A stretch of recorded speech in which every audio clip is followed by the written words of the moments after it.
ऐसी बाणी बोलिए मन का आपा खोए, औरन को शीतल करे आपो शीतल होए। साथियों, संत कबीरदास जी की आज जन्मदिन है। संत कबीर जयंती की आप सभी देशवासियों को हार्दिक बधाई एवं शुभकामनाएं। साथियों नमस्कार, मैं बबलू कुमार और आप देख रहे हैं नेशनल मंच। आज हम संत कबीरदास जी के जन्मदिन पर उनके जीवन परिचय और उनके द्वारा कहे गए कबीर के दोहे और कबीर अमृतवाणी के बारे में जानने का प्रयास करेंगे। तो आइए आप उनके जीवन परिचय के बारे में जानते हैं। कबीरदास जी का जीवन परिचय। कबीरदास का पूरा नाम था संत कबीरदास। अन्य नाम से भी उनको जाना जाता था, जैसे कबीरदास, कबीर परमेश्वर, कबीर साहब और कबीरा, ऐसा भी उनको कहा जाता था। कबीरदास जी का जन्म सन 1398 ईस्वी में विक्रम संवत 1455 लहर तारा काशी यानी बनारस उत्तर प्रदेश में हुआ था। इनकी मृत्यु सन 1519 ईस्वी विक्रम संवत 1575 मगहर उत्तर प्रदेश 120 वर्ष की आयु में इनकी मृत्यु हुई थी। नागरिकता इनकी भारतीय थी। शिक्षा निरक्षर थे, यानी कि ये पढ़े लिखे नहीं थे। पेशा इनका था संत, ज्ञान श्रेय निर्गुण, कवि थे, समाज सुधारक थे, जुलाहा थे। पाखंडवाद पर इन्होंने जमकर विरोध किया है। पाखंडवाद का विरोध इन्होंने बहुत ही अपने वाणियों के माध्यम से बहुत ही तेज तर्रार के रूप में किया हुआ है। इनके माता पिता का नाम था नीरू तथा नीमा। गुरु इनके थे रामानंद जी। कुछ लोगों का मानना है कि इनके गुरु नहीं थे, इन्होंने जो भी कुछ सीखा है खुद के बदौलत सीखा हुआ है। इनकी मुख्य रचनाएं थी शबद, रामायणी, बीजक, कबीर दोहावली, बीजक और कबीर दोहावली, कबीर शब्दावली, अनुराग सागर, अमरमूल। भाषा इनकी थी अवधी, साधुकड़ी, पंचमेर खिचड़ी। तो साथियों आगे बढ़ते हैं अब हम और कबीरदास जी के जन्म और प्रारंभिक जीवन के बारे में जानते हैं। भारत के महान संत कबीरदास जी का जन्म सन 1398 ईस्वी में एक जुलाहा परिवार में हुआ था। उनके पिता का नाम नीरू एवं माता का नाम नीमा था। कुछ विद्वानों का यह भी मानना है कि कबीर किसी विधवा ब्राह्मणी के पुत्र थे, जिसने लोकलाज के डर से जन्म देते ही कबीर को त्याग दिया था। नीरू और नीमा को कबीर के ही झाड़ियों में पड़े मिले। उन्हें कबीर का पालन पोषण किया। उन दोनों लोगों ने, नीरू और नीमा ने कबीरदास जी के पालन पोषण किए। कबीर के गुरु प्रसिद्ध संत स्वामी रामानंद थे, ऐसा माना जाता है कुछ लोगों को। और कुछ विद्वानों का मत है कि संत कबीरदास जी के कोई गुरु नहीं थे, उन्होंने जो भी कुछ सीखा है स्वयं सीखा हुआ। लोक कथाओं के आधार पर यह स्पष्ट होता है कि कबीर विवाहित भी थे और उनके पत्नी का नाम था लोई। इनकी 2 संतानें भी हुई थी, एक पुत्र और एक पुत्री। पुत्र का नाम था कमाल और पुत्री का नाम था कमाली। संत कबीरदास जी की शिक्षा के बारे में जानते हैं। कबीर ने कोई औपचारिक शिक्षा नहीं ली है। संत कबीरदास जी ने कोई भी औपचारिक शिक्षा नहीं ली है और न ही उन्होंने कभी कोई कागज़ छुआ। वे अपनी आजीविका के लिए जुलाहे का काम करते थे। कबीर अपनी आध्यात्मिक खोज को पूर्ण करने के लिए वाराणसी में रहते थे और वहाँ पर रामानंद के शिष्य बनना चाहते थे, ऐसी मत है। लेकिन कुछ लोगों का मत है कि कबीरदास जी के कोई गुरु नहीं थे। उन्हें जो ज्ञान प्राप्त हुआ अपनी बदौलत ही प्राप्त उन्होंने किया है। वे पढ़े लिखे नहीं थे। यह बात उन्होंने उनके इस दोहा में मिलता है कि मस कागज छुओ नहीं। कबीरदास जी ने स्वयं कोई ग्रंथ नहीं लिखा, उन्होंने सिर्फ उसे बोले। उनके शिष्यों ने उनके द्वारा कही गई बातों को और उपदेशों को कलमबद्ध किया।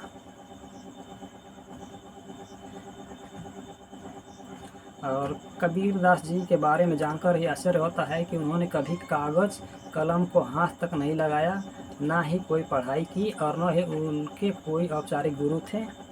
पर कैसे उन्हें इतना आत्मज्ञान प्राप्त हुआ, यह अपने आप में हैरान करने वाला है। कबीरदास जी के जीवन पर आज पढ़े लिखे लोग पीएचडी भी कर रहे हैं। कबीरदास जी की मृत्यु के बारे में आगे जानते हैं कि संत कबीरदास जी की 120 वर्ष की आयु में मगहर में मृत्यु होती है। 15वीं शताब्दी के सूफी कवि कबीरदास के अनुसार ऐसी मान्यता है कि उन्होंने अपनी मृत्यु का स्थान मगहर चुना था, जो लखनऊ से लगभग 240 किलोमीटर दूर स्थित है। उन्होंने लोगों के मन से परियों की कहानी मिथक को दूर करने के लिए इस जगह को मरने के लिए चुना है। उन दिनों यह माना जाता था कि जो व्यक्ति मगहर में अपनी अंतिम सांस लेते हैं और मर जाते हैं, उसे स्वर्ग में जगह नहीं मिलेगी और साथ ही अगले जन्म में गधे का भी जन्म नहीं होगा।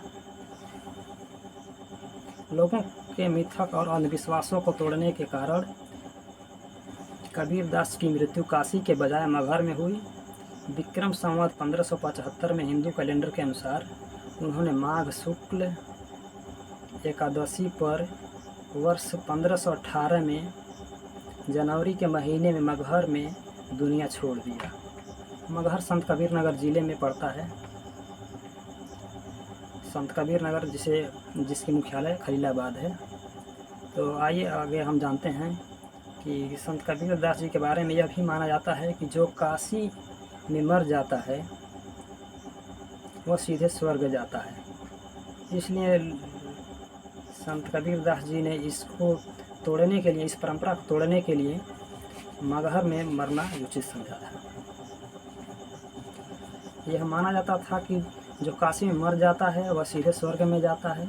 इसलिए हिंदू लोग अपने अंतिम समय में काशी जाते थे और जाते हैं।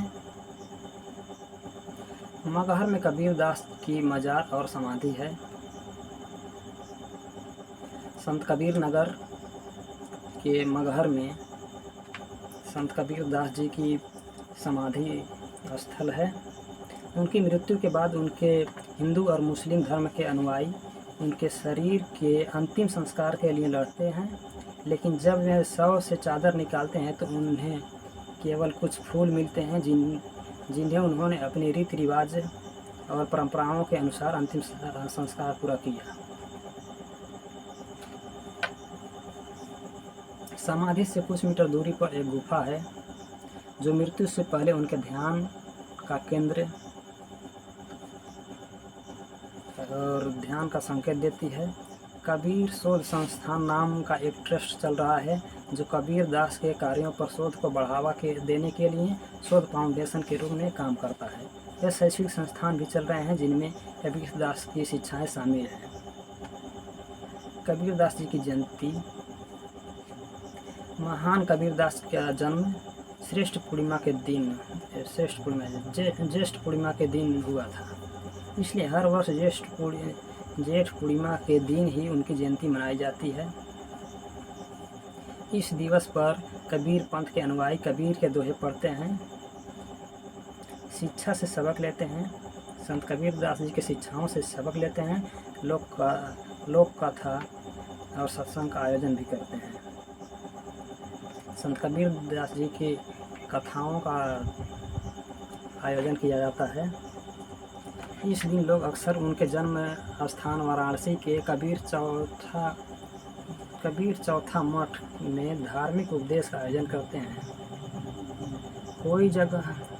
कई जगह तो कबीर दास जयंती के अवसर पर भव्य जश्न मनाया जाता है, जबकि कई जगहों पर धार्मिक जुलूस और शोभा यात्रा भी निकाली जाती है।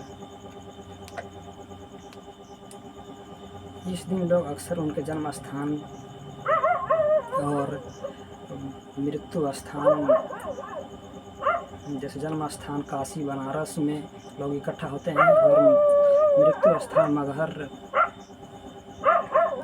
जो संत कबीर नगर ज़िले में है, उत्तर प्रदेश के संत कबीर नगर ज़िले में महाराष्ट्र में उनकी मृत्यु हुई थी। वहाँ पर लोग आज ज़्यादा से ज़्यादा संख्या में इकट्ठा होते हैं। कबीरदास जी की जयंती न केवल भारत में ही मनाई जाती है बल्कि विदेशों में भी बड़े उत्साह के साथ मनाई जाती है।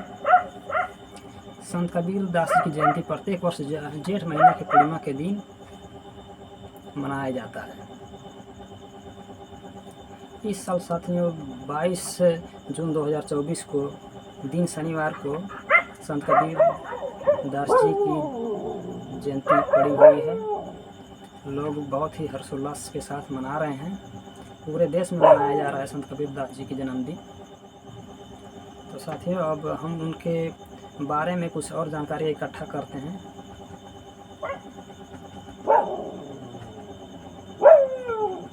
कबीरदास द्वारा लिखी गई पुस्तकें आमतौर पर दोहों और गीतों के संग्रह है। उन्होंने कोई अपने हाथ से कोई भी ग्रंथ नहीं लिखा हुआ है। कबीरदास जो भी अपने वाणियों के माध्यम से बोले हैं, उनके शिष्यों ने उसको कलमबद्ध करके संत कबीरदास जी की रचनाएं के बारे में जानते हैं। कबीरदास जी ने अपने रचनाओं को बेहद सरल और आसान भाषा में लिखा है। उन्होंने अपनी रचनाओं में बड़ी बेबाकी से धर्म, संस्कृति और समाज में एवं जीवन से जुड़े महत्वपूर्ण मुद्दों पर अपनी राय रखी है। उनके काव्य में आत्म सम्मान और लोगों को सिखाने का अधिक से अधिक प्रयास किया गया है। लोगों में जो भी बुराइयां हैं उनको दूर करने का प्रयास संत कबीरदास जी ने किया है। उनकी रचनाओं के बारे में जानते हैं। संत कबीरदास जी की रचना साखी, सबद, रमैनी, कबीर, बीजक, सुख निधन, रक्त, वसंत, होली आगन। इन रचनाओं में कबीर का बीजक ग्रंथ प्रमुख ग्रंथ है। उनकी रचनाओं में वो जादू है जो किसी और संत में नहीं है।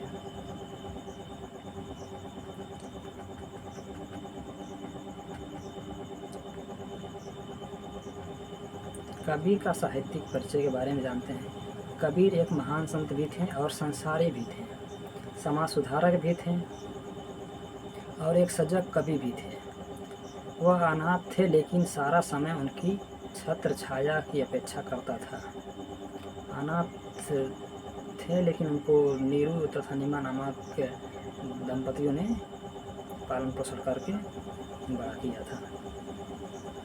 कबीर के महान व्यक्तित्व एवं उनके काव्य के संबंध में हिंदी के सुप्रसिद्ध साहित्यकार डॉक्टर प्रभाकर माचवे ने लिखा है, कबीर में सत्य कहने का अपार धैर्य था और उसके परिणाम सहन न करने की हिम्मत भी। कबीर की कविता इन्हीं कारणों से एक अन्य प्रकार की कविता है। आपको बता दें कि संत कबीरदास जी पढ़े लिखे नहीं थे। उन्होंने स्वयं कहा है, मसी कागज छुयो नहीं, कलम गहियो नहीं हाथ। अतः यह सत्य है कि उन्होंने स्वयं अपनी रचनाओं को नहीं लिखा है। इसके बाद भी उनकी वाणियों में संग्रह के रूप में कई ग्रंथों का उल्लेख मिलता है। इन ग्रंथों में अगाध मंगल, अनुराग सागर, अमर मूल, अक्षर खंड, रमैनी, अक्षर भेद रमैनी, उग्र गीता, कबीरवाणी, कबीर, कबीर गोरख की गोष्ठी, कबीर की साखी, बीजक, ब्रह्म निरूपण, मोहम्मद बोध, रेखता विचार माला, विवेक सागर, शब्दावली, हंस मुक्तावली, ज्ञान सागर आदि प्रमुख ग्रंथ संत कबीरदास जी के ग्रंथ हैं। इन ग्रंथों को पढ़ने से हमें कबीर की विलक्षण प्रतिभा का परिचय मिलता है। कबीर की वाणियों का संग्रह बीजक नाम से प्रचलित भी है और बीजक के 3 भाग हैं, पहला साखी, दूसरा सबद और तीसरी रमैनी।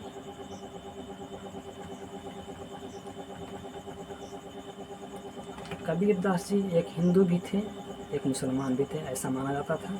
और वो दोनों थे और कुछ भी नहीं थे, सबके थे वो।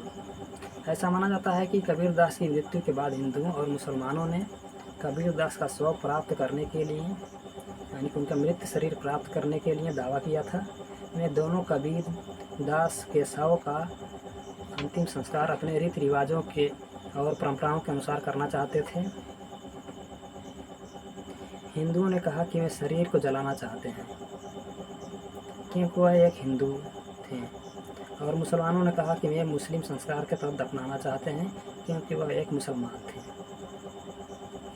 संत कबीर दास जी को हिंदुओं ने हिंदू कहा और मुसलमानों ने मुसलमान कहा। यह भी माना जाता है कि जब वे लड़ रहे थे उनके मृत शरीर के लिए, तो संत कबीर दास जी की आत्मा उनके पास आई और उन्होंने कहा कि मैं न तो हिंदू था और न ही मुसलमान, मैं दोनों था, मैं कुछ भी नहीं था, मैं ही सब कुछ था। मैं दोनों में प्रकृति को और ईश्वर को पहचानता हूँ। न कोई हिंदू है न कोई मुसलमान, जो मोह से मुक्त है उसके लिए हिंदू मुसलमान एक ही है। कफन हटाओ और चमत्कार देखो। कबीर दास का मंदिर काशी में कबीर चौरा पर बना है, जो पूरे भारत के साथ साथ भारत के बाहर के लोग भी महान तीर्थ स्थल बन गया है। और एक मस्जिद मुसलमानों द्वारा कब्र के ऊपर बनाई गई है, जो मुसलमानों के लिए तीर्थ बन गई है। संत कबीर दास जी के मृत्यु स्थल महापरिनिर्वाण स्थल पर जो मगहर में है, वहाँ पर एक मुस्लिम कब्र भी बनाया गया है और एक हिंदू धर्मावलियों द्वारा एक मंदिर का निर्माण किया गया है। और वहीं पर बगल में एक संत कबीर दास जी पर शोध संस्थान भी खुला हुआ है। अब हम साथियों जानते हैं कबीर दास जी के कबीर दास जी के दोहे यानी कि कबीर अमृतवाणी के बारे में। तो आइए अब जानते हैं जो उन्होंने कुछ अपने मुख से कहा था, उनके शिष्यों ने उतार दिया है। दुख में सुमिरन सब करे, सुख में करे न कोय। दुख में सुमिरन सब करे, सुख में करे न कोय। जो दुख में सुमिरन करे तो दुख काहे होए। कितनी सरल शब्दों में संत कबीर दास जी समझाते हैं। कबीर दास जी लिखते हैं कि कबीर दास जी कहते हैं कि जो लोग दुखी होते हैं तो ईश्वर को याद करते हैं। जब लोग दुखी होते हैं तो ईश्वर को याद करते हैं, जबकि सुख में लोग ईश्वर को याद नहीं करते। अगर सुख में भी ईश्वर को याद करें और आराधना करें तो उन्हें दुख आ ही नहीं सकता। कबीरा खड़ा बाजार में सबकी मांगे खैर, ना काहू से दोस्ती ना काहू से बैर। कबीर जी ने बहुत ही सरल शब्दों में कहा कि जब उन्होंने इस संसार में जन्म लिया तो उनके मन में यहाँ के लोगों के लिए यह भी भावना थी कि सभी लोग अपना जीवन अच्छे से व्यतीत करें और किसी के भी मन में एक दूसरे के प्रति बैर भाव ना हो। यह तन विष की वेलरी, गुरु अमृत की खान। शीश दियो जो गुरु मिले तो भी सस्ता जान। कबीर दास जी कहते हैं कि हमारा यह शरीर जहर की गठरी के समान है और हमारे गुरु अमृत की तरह है। तो अगर आपको अपना शीश भी देना पड़े ऐसे गुरु के लिए तो वह सौदा भी बहुत ही सस्ता है। ऐसी वाणी बोलिए मन का आपा खोए, और अन्न को शीतल करे आप शीतल होए। कबीर दास जी कहते हैं कि मनुष्य को ऐसी वाणी बोलनी चाहिए जैसे दूसरों को शीतलता मिले और साथ ही साथ स्वयं का मन भी शीतल हो जाए। अर्थात हमें अच्छी वाणी ही बोलनी चाहिए। बोली एक अनमोल है, जो कोई बोले जानी। ये तराजू तौल के तब मुख बाहर आनी। कबीर दास जी कहते हैं कि मनुष्य की बोली बहुत ही ज़्यादा अमूल्य है। इसे बोलने से पहले हमें अपने हृदय रूपी तराजू में तोलना चाहिए, उसके बाद ही यह हमारे मुख से बाहर आना चाहिए। आगे संत कबीरदास जी अपने दोहे के माध्यम से बताते हैं कि साईं इतना दीजिए जामे कुटुम समाए, मैं भी भूखा ना रहूं साधु भी भूखा न जाए। अर्थात संत कबीरदास जी कहते हैं कि ईश्वर से यह प्रार्थना करते हैं कि वे हे ईश्वर मुझे केवल उतना ही दीजिए जिसमें मैं और मेरा परिवार भूखा ना रहे और दरवाजे पर से कोई वापस ना लौटे। आगे संत कबीरदास जी अपने दोहे के माध्यम से बताते हैं कि जब मैं था तब हरि नहीं, अब हरि है मैं नाही, सब अंधियारा मिट गया दीपक देखा माही। कबीरदास जी कहते हैं कि जब मेरे अंदर अहम था तब मुझे ईश्वर की प्राप्ति नहीं हुई, लेकिन जब मुझे हरि मिल गया तो मेरे अंदर से सारा निकल गया, या बिल्कुल उसी तरह निकल गया जैसे दीपक जलने पर सारा अंधियारा मिट जाता है।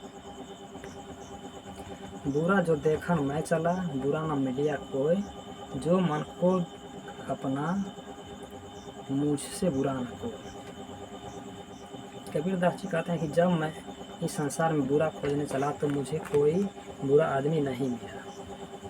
जब मैंने अपने ही मन में झांक कर देखा तो मुझे पता चला कि संसार में मुझसे बुरा कोई नहीं है। तिनका कबहु ना निंदिए, जो पावन तर होए, कबहु उड़ी आँखिन पड़े तो पीर घनेरी होए। संत कबीरदास जी बहुत ही सरल शब्दों में कहा है कि हमें अपने जीवन में एक तिनके की भी निंदा नहीं करनी चाहिए, क्योंकि जो तिनका हमारे पाँव के नीचे होता है वही जब आँख में पड़ जाता है तो हमें कष्ट देता है। पोथी पढ़ी पढ़ी जगमुआ, पंडित भया न कोय, पोथी पढ़ पढ़ जगमुआ पंडित भया न कोय, ढाई अक्षर प्रेम का पढ़े सो पंडित हो गए। कबीरदास जी कहते हैं कि जो लोग इस संसार में जन्म लेते हैं, पढ़ते हैं और मर जाते हैं, लेकिन कोई भी पंडित नहीं हो पाता, यानी कि कोई भी ज्ञानी नहीं हो पाता। पंडित मतलब यहाँ जाति से नहीं जोड़ा जाता है, पंडित मतलब यहाँ ज्ञान से जोड़ा गया है। जो व्यक्ति प्रेम के ढाई अक्षर को पढ़ और समझ लेता है वह सबसे बड़ा विद्वान होता है। संत कबीरदास जी आगे कहते हैं कि धीरे धीरे रे मना धीरे सब कुछ होए, माली सींचे 100 घड़ा ऋतु आए फल होए। संत कबीरदास जी कहते हैं कि इस संसार में हर एक काम धीरे धीरे होता है, यानी कर्मी तरीके से होता है। जिस तरह माली अपने फूलों को 100 घड़े भी सींच ले, लेकिन जब ऋतु आती है तभी उसमें फल लगते हैं। आगे संत कबीरदास जी कहते हैं कि जाति न पूछो साधु की, क्या कहते हैं कि जाति न पूछो साधु की, पूछ लीजिए ज्ञान, मोल करो तलवार का, पड़ा रहना दो म्यान। संत कबीरदास जी कहते हैं इस दोहे के माध्यम से कि हमें कभी भी साधु का शरीर नहीं देखना चाहिए, बल्कि हमें उनसे ज्ञान की बातें सीखनी चाहिए। जिस प्रकार से तलवार की दुकान पर मूल्य केवल तलवार का होता है, ना कि उसके म्यान का जिसमें वो रखा गया है। संत कबीरदास जी आगे अपने दोहा के माध्यम से कहते हैं कि निंदक नियरे राखिए, आंगन कुटी छवाए, बिन पानी साबुन बिना निर्मल करे सुहाए। साथियों अगला दोहा हम पढ़ते हैं। कबीरा जब हम पैदा हुए, जग हंसे हम रोए, ऐसी करनी कर चलो, हम हंसे जग रोए। कबीर जी कहते हैं कि जब हम पैदा हुए तो सारा संसार हंसा था।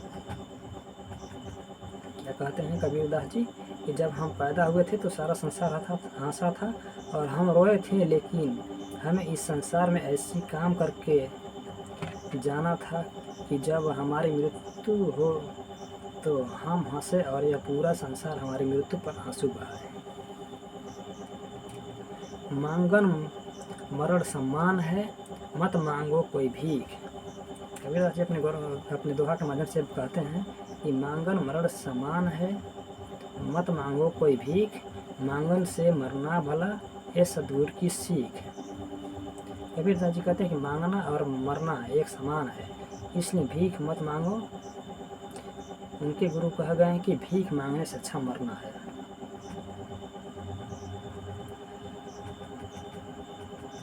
आगे हम उनके दोहे को बताते हैं कि बड़ा भया तो क्या भया जैसे पेड़ खजूर, जैसे बड़ा हुआ तो क्या हुआ जैसे पेड़ खजूर, पंछी को छाया नहीं फल लागे थे दूर। कबीरदास जी कहते हैं कि इतना बड़ा होने से क्या होगा अगर आप किसी की सहायता न कर पाए। जिस प्रकार खजूर का पेड़ इतना बड़ा होता है लेकिन वह किसी भी पक्षी को ना तो छाया दे पाता है और उसमें फल भी बहुत दूर लगते हैं। संत कबीरदास जी अपने अगले दोहे के माध्यम से कहते हैं, लूट सके तो लूट लो, लूट सके तो लूट लो,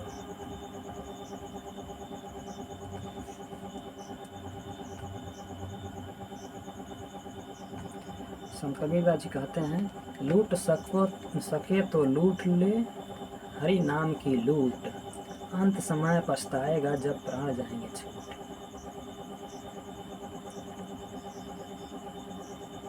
अगला दोहा उनका है कि रात गंवाई सोए के दिवस गंवाया खाए, यानी कि रात गंवाया सो करके और दिन गंवाया खा करके, हीरा जन्म अमोल सा कोड़ी बदले जाए, यानी कि रात गंवाई सोए के दिवस गंवाया खाए,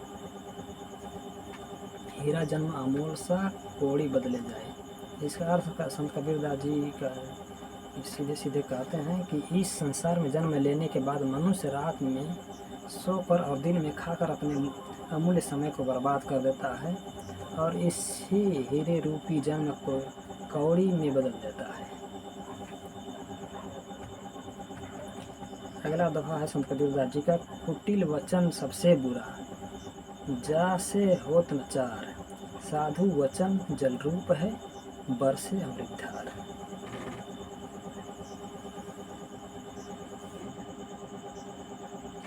अगला उनका वाणी है, जहाँ दया तहाँ धर्म है, जहाँ लोभ वहाँ पाप, जहाँ क्रोध तहाँ काल है, जहाँ क्षमा वहाँ आप। संत कबीरदास जी अपने दोहे के माध्यम से कहते हैं कि जहाँ पर दया होता है वहाँ धर्म होता है और जहाँ पर लालच होती है वहाँ पाप होता है, और जहाँ पर क्रोध होता है वहाँ पर मृत्यु होती है और जहाँ क्षमा होती है वहाँ पर यानी कि ईश्वर निवास करते हैं।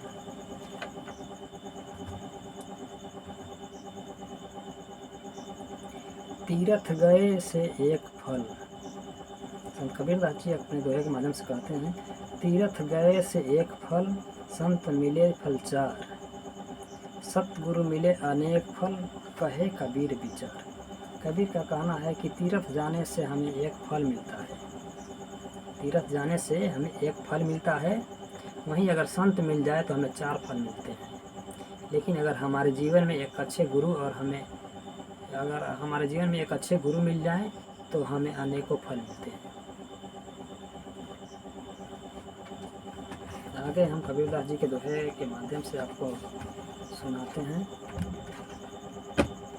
माटी कहे कुम्हार से तू क्या रोंदे मुँह है, माटी कहे कुम्हार से तू क्या रोंदे मुँह है, एक दिन ऐसा आएगा मैं रौंदूंगी तुम्हें।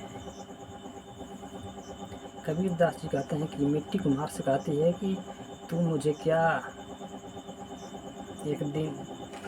क्या रौंदेगा, एक दिन ऐसा आएगा जब मैं तुम्हें खुद मिट्टी में मिला दूंगी।